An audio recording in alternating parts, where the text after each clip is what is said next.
জাতিসংঘের গাড়ির দিকে একের পর এক গুলি ছুড়েছে ইসরায়েলের সেনারা। শুধু তাই নয়, এক পর্যায়ে বুলডোজার দিয়ে গুড়িয়ে দেওয়ার চেষ্টা করা হয়েছে সেই গাড়ি। গত মঙ্গলবার এ তথ্য জানিয়েছেন জাতিসংঘ মহাসচিবের মুখপাত্র স্টিফেন দুজারিক।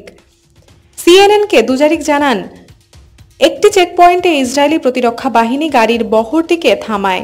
পরে জিজ্ঞাসাবাদের জন্য 12 জন যাত্রীর মধ্যে 2 জনকে নিয়ে যাওয়ার দাবি জানানোর পর পরিস্থিতি উত্তপ্ত হয়ে ওঠে। দুজারিক বলেন, ইসরায়েলি সেনারা জাতিসংঘের কর্মকর্তাদের দিকে অস্ত্রত্যাগ করেছিল এবং ঘটনার এক পর্যায়ে গুলি ছোড়া হয়। তিনি বলেন, এরপর আইডিএফ এর ট্যাঙ্ক ও বুলডোজার দিয়ে সামনে ও পেছন দিক থেকে জাতিসংঘের গাড়িগুলোকে ধাক্কা মারা হয়, তবে এতে কেউ আহত হয়নি। এ বিষয়ে আইডিএফ সিএনএনকে বলেছে, গাড়ির বহরে বেশ কয়েকজন সন্দেহভাজন ফিলিস্তিনি উপস্থিত ছিল। এমন গোয়েন্দা তথ্যের পর তারা এই পদক্ষেপ নিয়েছে। ইসরায়েলের সামরিক বাহিনী এর আগেও দাবি করেছিল এই গাড়ির বহরটি পোলিও ভ্যাকসিন পরিবহনের সঙ্গে জড়িত ছিল না, ফিলিস্তিনিদের সহায়তায় ব্যবহার করা হয়েছিল। তবে জাতিসংঘ জোর দিয়ে বলেছে গাড়ির বহরটি পোলিও টিকা দেওয়ার সঙ্গে জড়িত ছিল। এতে জাতীয় ও আন্তর্জাতিক কর্মী সদস্যরা ছিল।